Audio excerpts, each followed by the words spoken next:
Bueno, Dios les bendiga. Nuevamente estamos con nuestro estudio y estamos estudiando la vida de nuestro Señor Jesucristo y nos centramos en aquella profecía que el Señor Jesús leyó en su ciudad natal.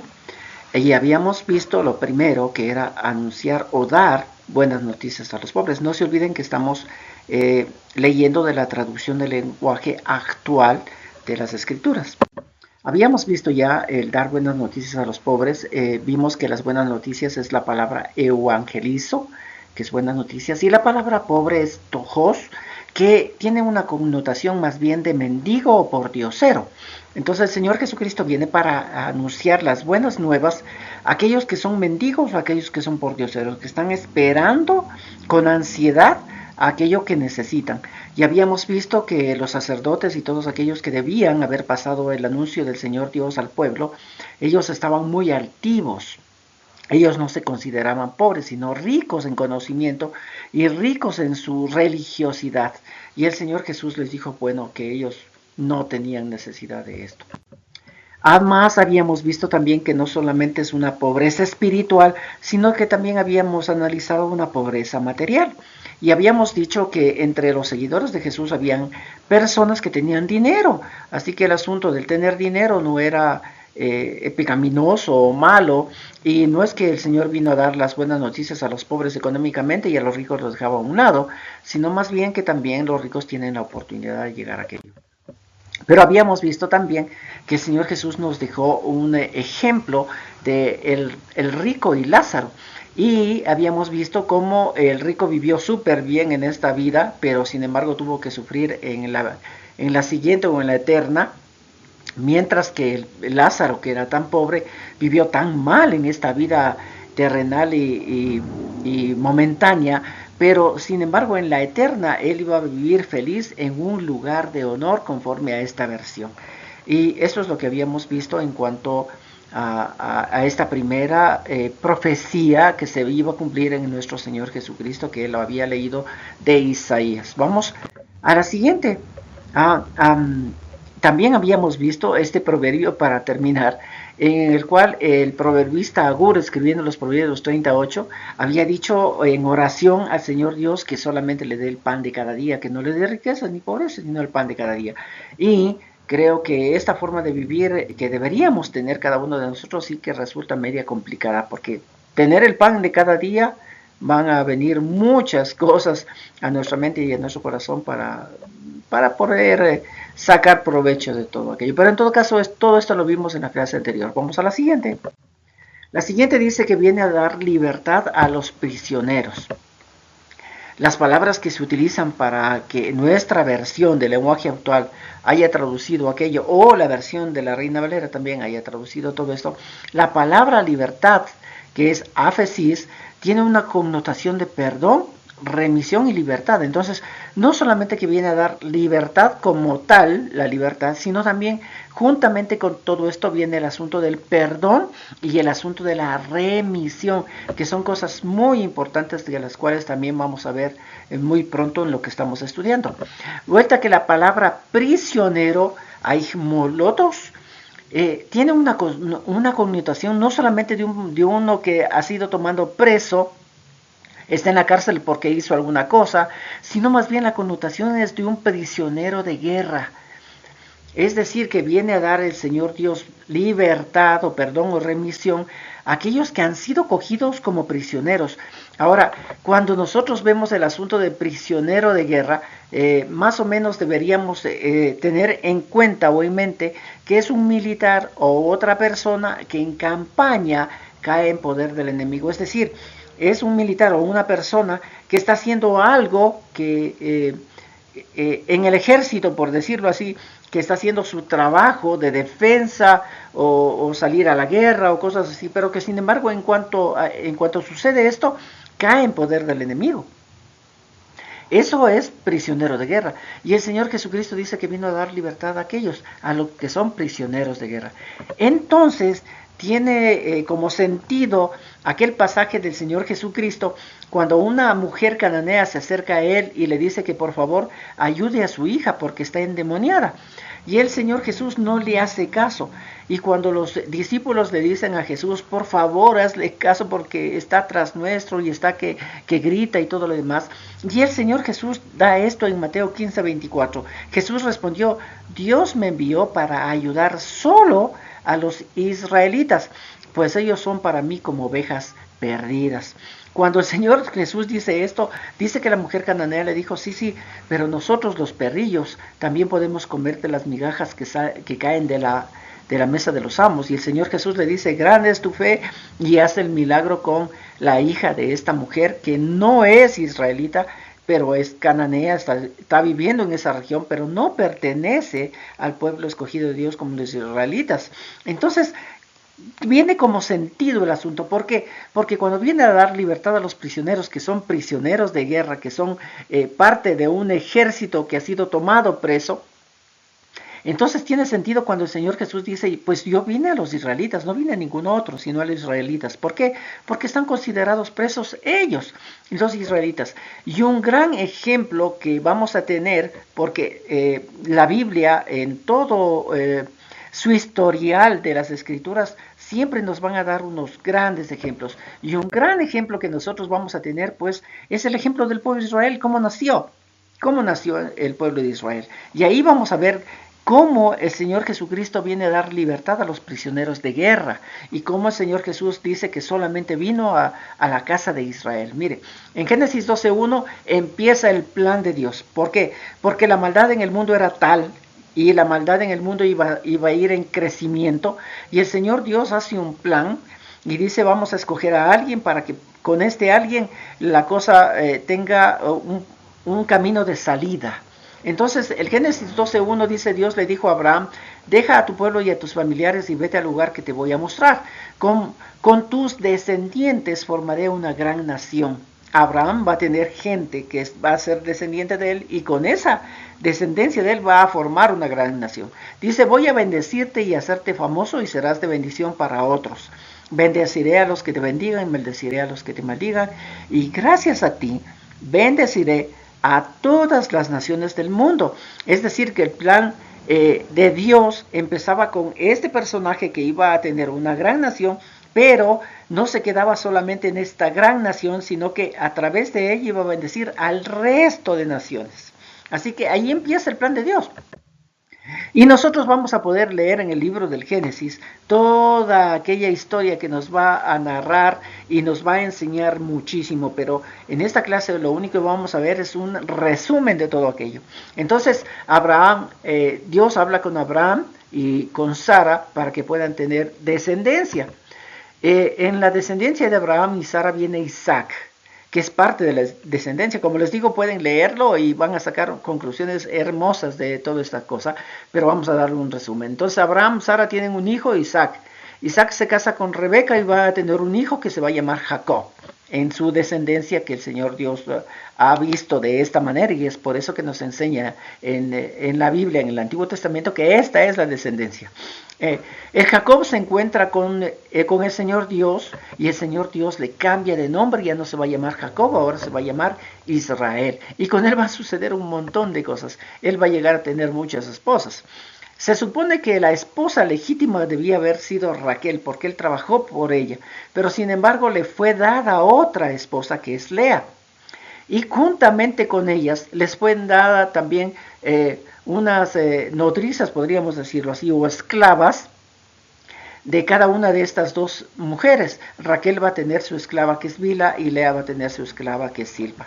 Con estas mujeres, Israel va a tener su descendencia, la cual se va a ir formando de acuerdo a lo que el Señor Dios le dijo a Abraham. Entonces, de Lea va a tener 4 hijos, y luego de eso va a dejar de tener hijos. Raquel, como ve que Lea está teniendo hijos, ella le dice a Israel, su esposo, que le va a dar a su sierva para que a través de su sierva tenga hijos. Y no se olviden que todo aquello que pase a los esclavos, dueños son los amos.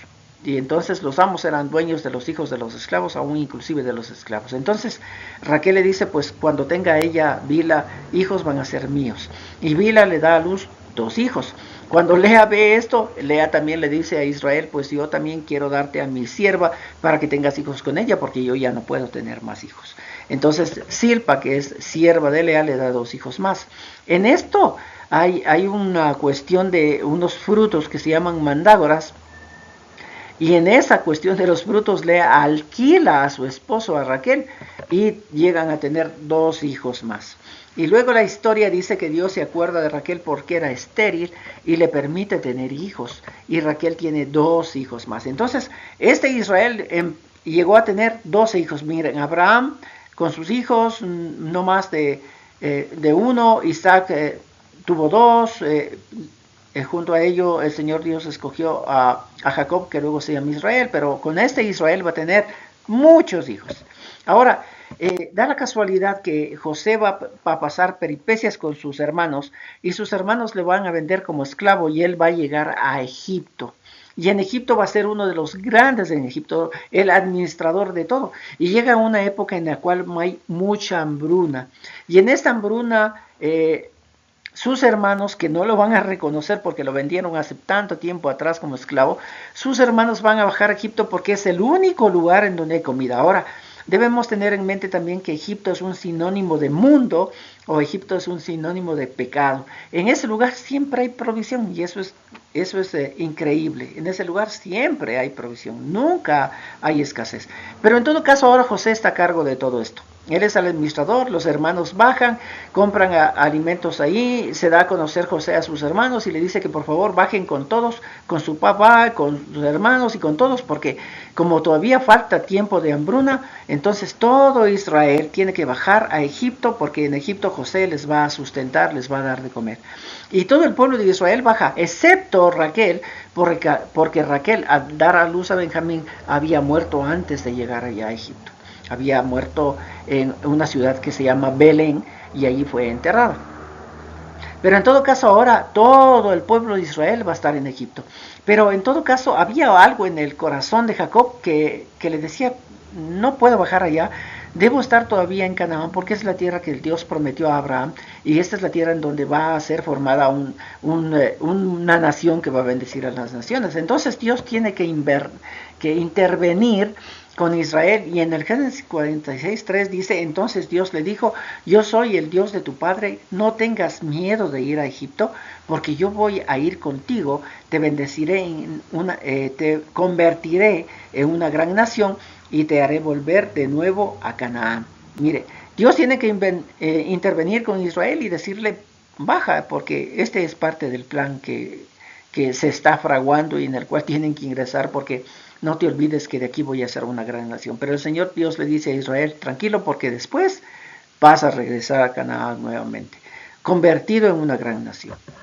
Ahora, cuando vamos a ver todo este relato que está sucediendo y el por qué, el asunto de que son esclavos o fueron capturados o ahora son cautivos, esa es la palabra, perdón, cautivos de guerra. ¿Por qué? Ahora, la gran pregunta para poder ver esto es, ¿cuántos años debían quedarse los israelitas en Egipto? Y si nosotros nos ponemos más o menos a pensar en cuanto a esto, podríamos decir que los israelitas debían haberse quedado ahí en Egipto solamente entre 5 y 6 años. ¿Por qué? Porque cuando bajaron los hermanos para comprar comida y José se dio a conocer, les dijo a sus hermanos que ya pasaron 2 años de hambruna y que todavía faltaban 5, por eso les dijo, bajen para acá y vamos a comer todos aquí en Egipto y vamos a darles los alimentos para que no perezcan, porque en todo el mundo había hambre y todavía faltaban 5 años. Entonces, haciendo un cálculo, podríamos decir que el pueblo de Israel que bajó a Egipto debían permanecer entre 5 y 6 años, y cuando se acabó la hambruna podían volver nuevamente a Canaán, y aún inclusive se cumplía aquello que el Señor Dios le dijo a Israel, que luego iba a volver a su tierra. Pero no lo hicieron así, conforme leemos en la historia bíblica, no lo hicieron así. También podríamos pensar que debió haberse quedado el pueblo de Israel hasta la muerte de Jacob o de Israel, que era la cabeza de toda esta gran nación. En el Génesis 47:28 dice, y vivió Jacob en la tierra de Egipto 17 años, y fueron los días de Jacob, los años de su vida, 147 años. Es decir, debían haber vivido ya no 5 o 6 años, sino 17 años, hasta que Jacob murió. Y el pueblo de Israel debía haber dicho, bueno, murió el que es nuestra cabeza, el que nos guía, deberíamos ya regresar a Canaán, porque ya se acaba de morir él y debemos enterrarle en Canaán, así que cuando vayamos a enterrarle a Jacob en Canaán, entonces quedémonos todos allá. Pero tampoco fue así conforme a la historia bíblica. Génesis 50:26 dice, y murió José a la edad de 110 años. Ahora, podrían haberse quedado de pronto en nuestro loco pensamiento y en nuestra loca decisión, o en nuestro estudio, podrían haberse quedado 71 años, porque 71 años estuvo José ahí juntamente con el pueblo de Israel, 71 años, y luego que murió José, pues yo creo que todos debían haber dicho, bueno, ya se están muriendo todos los que son cabezas de tribus, los que son hijos de Jacob, se están muriendo, ahorita se ha muerto aquel que nos hizo bajar y nos dio de comer, entonces deberíamos regresar ya a Canaán. Pasados los 71 años debieron haber regresado a Canaán, pero como digo, en la historia bíblica no fue así. Ahora, tal vez pudieron haberse quedado un poco más de tiempo, porque el faraón que estaba en ese tiempo allá en Egipto juntamente con los israelitas, ese faraón conocía de José, conocía a Jacob, conocía del Dios que le hablaron del Dios de Israel que le hablaron a él, y este faraón era el que les dijo a todos los israelitas que podían estar en un buen lugar. Así que podrían haberse quedado un poco más de tiempo juntamente con este faraón. Pero la cuestión es que se cambió de faraón. Y dice la historia bíblica que cuando cambiaron de faraón, este faraón empezó a tener miedo porque los israelitas eran un montón de gente. Un montón de gente. Y él dijo que si hubiese alguna guerra, estos israelitas se podían poner en contra de los egipcios y ahí hubiese sido terrible. Entonces, este nuevo faraón que se levantó empezó a coger a los israelitas y la única forma que tenía para poderlos tener ahí como prisioneros de guerra, justamente como eso, prisioneros de guerra, era esclavizándoles. Así que empezó la esclavitud en ellos. Ahora, ¿por qué no se fueron antes? ¿Por qué esperaron a este momento en el cual fueron esclavizados? ¿Por qué no se fueron a los 6 años? ¿Por qué no se fueron a los 17? ¿Por qué no se fueron a los 71? ¿O dejaron pasar unos añitos más mientras el faraón que les trataba muy bien estaba? ¿Por qué no se fueron antes? ¿Por qué esperaron a que sean maltratados, cautivos y empezar a rogar a nuestro Dios que los saque de ahí? Bueno, yo quisiera sacar como conclusión, de acuerdo a estos textos bíblicos, que pasó algo en la mente y en el corazón de los israelitas que decidieron quedarse en ese lugar. Miren, en el 47:5 dice del Génesis, entonces el rey le dijo a José, ya que tu padre y tus hermanos han venido a quedarse contigo, pueden elegir el lugar que quieras para que vivan en este país. Dales los mejores terrenos, déjalos vivir en Gosén. Y si alguno de ellos tiene alguna habilidad especial, que se dedique a cuidar mi propio ganado. A ver, esta era una de las cosas que tenían como privilegio, pienso yo, los israelitas, porque miren, estaban en un lugar que era lo mejor que tenía Egipto. Es decir, ahí hicieron sus propiedades, porque el faraón le dijo a José, pues ese va a ser el lugar que ustedes van a tener y ese va a ser como su propiedad. Tenían sus terrenos, tenían todo lo que necesitaban, eran tratados recontra que súper bien. Y además de eso, algunos que tenían muchas habilidades trabajaban inclusive cuidando el ganado del faraón.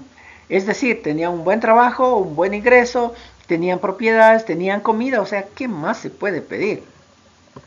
Además, como les digo que tenían buena comida, en Éxodo 16:2 dice, allí en el desierto todos los israelitas comenzaron a quejarse de Moisés y de Aarón. Les decían, ustedes nos han traído a este desierto para matarnos de hambre. Hubiera sido mejor que Dios nos quitara la vida en Egipto. Allá por lo menos teníamos ollas llenas de carne y podíamos sentarnos a comer hasta quedar satisfechos. Estos son los privilegios que ellos tenían ahí en Egipto. Casa, tenían terrenos, comían recontra que súper bien, eran bien cuidados, eran bien pagados porque ellos cuidaban el ganado del faraón primero, o sea, estaban genial, en un paraíso, pero no se dieron cuenta o no tuvieron esa perspicacia, podríamos decir así, que cuando se muere este faraón que les trata recontra que súper bien, que les conoce, que conoció a José, que conoció a todos, va a morir. Y después que él muera, ¿quién va a venir? ¿Seguirá lo mismo? ¿Qué seguirá lo mismo? Entonces, yo digo, de pronto debieron haber regresado a Canaán y no pasaba absolutamente nada. Y seguía el asunto de ser el pueblo de Dios allá en Canaán y todo. Pero sin embargo también en los planes de Dios estaba otra cosa. Él tenía que mostrarse en estos planes que él tenía. Entonces el pueblo de Israel, porque estaba satisfecho, tenía todo, no tenía ningún problema, entonces se quedaron ahí. Se quedaron ahí. Y de pronto, cuando viene un faraón que no les conoce, los hace cautivos. Y los empieza a maltratar, los hace esclavos. Ahora, ¿por qué digo yo también que son esclavos como el ejército, como soldados, como que fueron cogidos presos estos cautivos de guerra? ¿Por qué? Bueno, en Hechos 7:20 dice, en ese tiempo nació Moisés, era un niño muy hermoso, a quien sus padres cuidaron durante 3 meses sin que nadie se diera cuenta. Bueno, aquí el Señor Dios tiene su plan. Cuando ellos están así cautivos, el Señor Dios va a mandar a alguien que se va a llamar Moisés, que él va a ser el plan de Dios venga, ¿no?, sobre ellos. Hechos 17:23 dice, cuando Moisés tenía 40 años, decidió ir a visitar a los israelitas porque eran de su propia nación. De pronto vio que un egipcio maltrataba a un israelita, sin pensarlo mucho, defendió al israelita y mató al egipcio. Moisés pensó que los israelitas entenderían que Dios los libraría de la esclavitud por medio de él, pero ellos no pensaron lo mismo. Al día siguiente Moisés vio que 2 israelitas estaban peleando, trató de calmarlos, le dijo, ustedes son de la misma nación, ¿por qué se pelean? Pero el que estaba maltratando al otro le dio vuelta, empujó a Moisés y le respondió, ¿y a ti qué te importa? ¿Quién te ha dicho que tú eres nuestro jefe, nuestro juez? Este es el que el Señor Dios está levantando como aquel que va a dar libertad a estos prisioneros de guerra, a estos israelitas. Entonces, cuando sucede todo esto, Moisés a los 40 años que decide ir y presentarse ante su pueblo diciendo yo soy como ustedes, ellos lo rechazan. Y cuando él se da cuenta de que fue la muerte que él dio a uno de los egipcios se ha dado a conocer, pues tiene que salir huyendo. ¿Acaso piensas matarme como al egipcio? Dice, siguiendo esta lectura de Hechos 7. Al oír eso, Moisés huyó de Egipto tan pronto como pudo y se fue a vivir a Madián. Así que Moisés tiene que salir de ahí, es rechazado por su pueblo, es rechazado aún inclusive cuando creo que su pueblo sabe que él podría ayudarles para ser liberados. Por esto sucedió la muerte del egipcio. En Hechos 7:30 dice, pasaron 40 años, pero un día en que Moisés estaba en el desierto cerca del monte Sinaí, un ángel se le apareció entre un arbusto que ardía en llamas. Pero Dios le dijo, quítate las sandalias porque estás en mi presencia. Yo sé muy bien que mi pueblo Israel sufre mucho porque los egipcios los han esclavizado. También he escuchado sus gritos pidiendo ayuda, por eso he venido a librarlos del poder del egipcio, así que prepárate, pues voy a mandarte a Egipto. Y Moisés va a regresar a Egipto para hacer todas las señales que el Señor Dios le da para hacer luego de 40 años más. Es decir, ya Moisés tenía sus 80 años cuando regresó para liberar al pueblo de Israel. Es decir, va a liberar a aquellos prisioneros de guerra. Ahora, ¿por qué digo, vuelvo a repetir, por qué digo esto que son prisioneros de guerra? Porque en el Éxodo 12:41 va a decir, y pasados 430 años en el mismo día salieron todos los ejércitos de Jehová de la tierra de Egipto. Y además de eso, en el 12:51 dice, y en aquel mismo día sacó Jehová a los hijos de Israel de la tierra de Egipto por sus escuadrones. Así es como lo traduce la Reina Valera de 1909. Pero aquí nosotros podemos ver que ese pueblo que estaba ahí en Egipto formaba parte del ejército de Dios. Y ellos van a salir en formación de ejército, en formación de escuadrones de ahí, de ese lugar. Por eso digo que son prisioneros de guerra. Porque este faraón, que vino, que no conocía a nadie y que los esclavizó, este faraón tenía cautivos aquellos que eran parte del ejército de Dios y los tenía cautivos ahí esclavizados. Y a aquellos es lo que el Señor Dios va a coger a Moisés y los va a mandar para liberarles a aquel ejército de Dios que está cautivo. ¿Por qué? Porque estuvo cautivo ahí, porque se dejó seducir, porque este ejército empezó a tener facilidad, riqueza, ya pues como habíamos visto antes en el Proverbio 30, aquel proverbista le dice al Señor Dios, no me des riqueza porque puedo olvidarme de ti, o puedo decir que no te conozco. Y las riquezas son un gran problema. Y yo pienso que aquí el pueblo de Israel, como tuvo todo lo suficiente, tuvo todo lo necesario, nunca les faltó nada, se empezaron a olvidar de eso, tal cual el Proverbio 30 de lo dice. Y ahora fueron esclavizados porque se olvidaron y los esclavizaron. Estuvieron contentos, estuvieron satisfechos, pero sin embargo no se dieron cuenta de que en un momento a otro los iban a esclavizar. Y Moisés viene para liberar a estos cautivos. Ahora, ¿cómo podemos decir que todo esto se va a dar en el tiempo del Señor Jesús? ¿Por qué? Porque en el tiempo del Señor Jesús es cuando Él está leyendo esta profecía de Isaías y les dice ahí en la misma sinagoga a todos aquellos que habíamos visto ya las clases anteriores, les dice, este día se cumple, a hoy mismo se cumple todo aquello que estoy leyendo. Es decir, que en los tiempos de Jesús también debería darse este caso de libertar a los prisioneros o a los cautivos de guerra.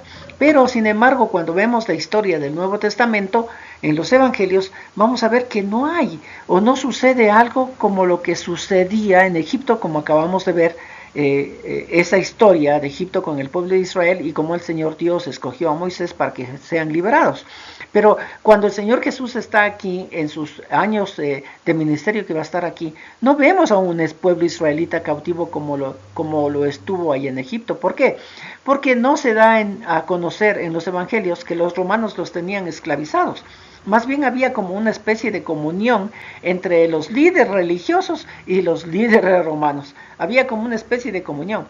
Si es que algún israelita se levantaba en contra de las cosas que tenían los romanos, entonces era crucificado. Pero sin embargo, si no había ningún levantamiento, ellos vivían tranquilamente, tranquilos. Es más, a muchos de estos sacerdotes, levitas y todos eran recontra que súper amigos de todos los líderes, que se llevaban muy bien, conversaban con ellos, o sea, todo fue bien. Ahora, ¿y cómo entonces viene el Señor Jesucristo a liberar a los prisioneros de guerra en ese momento en el cual Él está ahí? ¿Y cómo nos va a enseñar que también va a ser liberado los prisioneros de guerra en un futuro antes que el Señor Jesús venga? Si seguimos leyendo el libro de los Hechos 7:37, este libro de los Hechos 7 nos narra todo aquello que Esteban dio a todos los que, porque le cogieron a Esteban para matarlo. Y mientras esperaban para ser linchado, Esteban dio toda esta conferencia. El libro de los Hechos 7 lo dice así. Entonces, Hechos 7:37 dice, y fue Moisés mismo quien les anunció a los israelitas, Dios elegirá a uno de nuestro pueblo para que sea un profeta como yo. Y dice el libro de los Hechos que Moisés les dijo a los israelitas cuando los estaba sacando y los estaba liberando, él les dijo a los israelitas después en un futuro, Dios va a elegir a otro y va a elegir a un profeta y a ese tienen que escuchar. Y esto se estaba cumpliendo ahora. Pero, como digo, ¿qué es lo que pasaba? ¿Por qué el Señor Jesús, cómo va a dar libertad? ¿A quién va a dar libertad? ¿Qué es esto? Porque parece que el pueblo romano y los líderes espirituales de Israel estaban como en comunión. Hechos 7:51 dice, antes de terminar su discurso, Esteban les dijo a los de la Junta Suprema, ustedes son muy tercos, no entienden el mensaje de Dios, son iguales a sus antepasados, siempre han desobedecido al Espíritu Santo. Ellos trataron mal a los profetas y mataron a los que habían anunciado la venida de Jesús, el Mesías, el que ustedes traicionaron y mataron. Por ahí viene el asunto. Entonces, Esteban en su discurso no está hablando a los romanos, al decirles a los romanos, ustedes le están esclavizando a los judíos, entonces el Señor Jesús va a venir para sacarlos del pueblo de Roma y liberarlos. No lo está diciendo así. Más bien Esteban está tratando o comunicándose con los líderes religiosos, porque aquí dice, él está hablando con la Junta Suprema, y a la Junta Suprema, los líderes religiosos de ese entonces le está diciendo, ustedes son iguales a sus antepasados tercos, no saben nada, no quieren oír a los profetas, o sea, ellos hicieron su religión aparte. Como habíamos visto antes, ellos eran muy altivos, ellos se conocían todo. Pero sin embargo, lo que ellos hicieron es esclavizar al resto de israelitas, a los pobres, a los menospreciados. Los esclavizaron, porque el Señor Jesús mismo va a llegar a decir que estos sacerdotes o estos fariseos o estos maestros de la ley, les va a decir que son hijos del diablo, hijos de Satanás. Miren, el Señor Jesús va a tener un remanente de todo este pueblo, de todo aquel pueblo, no de los romanos, pero sí de los israelitas. El Señor Jesús va a ser como un remanente. Hechos 1:6 dice, cierto día en que estaban reunidos los apóstoles le preguntaron a Jesús, Señor, ¿no crees que este es un buen momento para que les des a los israelitas su propio rey? Jesús les respondió, solo Dios decide cuándo llevar a cabo lo que piensa hacer, pero quiero que sepan que el Espíritu Santo vendrá sobre ustedes y que recibirán poder para hablar de mí en Jerusalén y en todo el territorio de Judea y Samaria y también los lugares más lejanos del mundo. Y mira, aquí no se está tratando con los romanos, se está tratando con los mismos israelitas. Se está tratando con la élite israelita que formaba parte de los sacerdotes, los fariseos, los maestros de la ley, todos ellos que eran la élite ahí. El Señor Jesús viene ahora y va a tratar con los israelitas, pero que están en subordinación a estos líderes religiosos. Entonces, como ya tiene su grupo, el Señor Jesús, que los está separando de ellos, uno de ellos les dice, ¿no crees que es el momento ya de tener un rey? Y el Señor Jesús les va a decir que no, no es el momento. ¿Por qué? Porque cuando el Señor Jesús vino en ese tiempo, no era para sacarlos de esclavitud del pueblo romano, porque como les digo, no había esclavitud del pueblo romano hacia los israelitas, sino más bien lo que el Señor Jesús vino a dar libertad a estos prisioneros de guerra era de quitarles de todo aquello que los fariseos, los sacerdotes, los maestros de la ley lo tenían esclavizados, porque ellos fueron los que esclavizaron a su propio pueblo. Y entonces por eso el Señor Jesús decía antes que Él vino a los israelitas, que el Señor Dios, el Padre Celestial, le había mandado a los israelitas, no a ninguna otra parte, no a ninguna otra persona, que le iba a dar libertad a los prisioneros israelitas de los propios israelitas, de la élite israelita. Entonces el Señor Jesús está haciendo ya un grupo, está formando ya un grupo que va a salir de este pueblo de Israel que está corrompido y va a formar la iglesia que luego vamos a ver. En Hechos 2:1 dice, el día de la fiesta de Pentecostés, los seguidores de Jesús estaban reunidos en un mismo lugar. De pronto oyeron un ruido muy fuerte que venía del cielo, parecía el estruendo de una tormenta y retumbó por todo el salón. Luego vieron que algo parecido a llamas de fuego se colocaba sobre cada uno de ellos. Fue así como el Espíritu Santo los llenó de poder a todos ellos y enseguida empezaron a hablar en otros idiomas. Cada uno hablaba según lo que el Espíritu Santo le indicaba. Y ese es el remanente. ¿De dónde salió? ¿De los romanos? No. ¿De dónde salió? De los mismos israelitas. Y el Señor Jesús vino a dar libertad a aquellos que estaban siendo oprimidos por los sacerdotes o por la élite del sacerdocio ahí en el pueblo de Israel. Entonces el Señor Jesús viene y da libertad y va a formar un grupito aparte. Con este grupito aparte, Él va a decir, voy a formar mi iglesia y esta iglesia que yo voy a formar, las puertas del Hades no van a prevalecer sobre ella, o sea, no van a poder con la iglesia. Y el Señor Jesús viene en ese tiempo, en cuando Él está en su ministerio, viene a los israelitas y da libertad a los israelitas. Entonces el Señor Jesús va a decir en Juan 8, Jesús les dijo a los judíos que habían creído en Él, a los judíos que habían creído en Él, no a todos los judíos, porque Él va a sacar y Él va a dar libertad a una parte de ellos. Si ustedes obedecen mis enseñanzas, serán verdaderamente mis discípulos y conocerán la verdad y la verdad los hará libres. Ellos le contestaron, nosotros somos descendientes de Abraham y nunca hemos sido esclavos de nadie. ¿Por qué dices que seremos libres? Jesús le respondió, ningún esclavo se queda para siempre con la familia para la cual trabaja. El que se queda para siempre es el hijo de la familia. Si él así lo quiere, puede dejar en libertad al esclavo. Les aseguro que cualquiera que peque es esclavo del pecado. Por eso, si yo, el Hijo de Dios, les perdono sus pecados, serán libres de verdad. Y no se olviden que la palabra de libertad también era remisión, perdón. Y es por eso que el Señor Jesús en San Juan, ahora en estos versículos del 31 hasta el 36, Él les está diciendo eso. Van a conocer la verdad y la verdad les va a hacer libres. ¿A todos? No a todos. Por eso a muchos de ellos que eran los sacerdotes, los que estaban escuchando esta predicación del Señor Jesús, le dice, pero si nosotros no somos esclavos, no que hemos sido esclavos. ¿Y qué pasó? ¿Se olvidaron de la esclavitud de allá de Egipto? Porque ellos dicen, nunca hemos sido. Pero el Señor Jesús les dice que sí. Y sí son esclavos, y que los esclavos no van a permanecer como formando parte de esa familia, sino que los que van a ser libres son aquellos que son parte de la familia. Y con esto el Señor Jesús nos va a abrir las puertas también para la siguiente lección, que vamos a poder ver esta libertad. Así que conocerán la verdad y la verdad los hará libres. Fueron esclavizados antes por el pueblo egipcio, pero los esclavizaron de una forma material, podríamos decirlo así. Los tenían como esclavos, los hacían trabajar construyendo sus ciudades, y Moisés vino a liberarlos y les dio libertad. El Señor Dios cogió a Moisés y dio libertad de esta esclavitud material que tenía. Pero sin embargo, cuando viene el Señor Jesucristo, viene a dar libertad no material, porque como digo, no va a sacarles del pueblo romano, sino les va a dar una libertad interior, porque les va a sacar de toda esta esclavitud religiosa que los líderes religiosos, valga la redundancia, que estuvieron en esa oportunidad ahí en el pueblo de Israel, los tenían esclavizados y sometidos.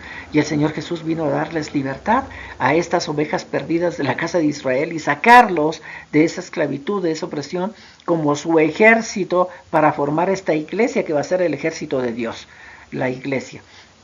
Y los sacó porque estaban esclavizados de esta religiosidad que los líderes, los sacerdotes, los maestros de la ley, los intérpretes los tenían sometidos. El Señor Dios vino a dar libertad, y vamos a seguir viendo todo aquello que el Señor Dios vino a darnos en la siguiente oportunidad. No se olvide de compartir estos mensajes, y si usted no se ha suscrito, suscríbase también. Dios me lo bendiga.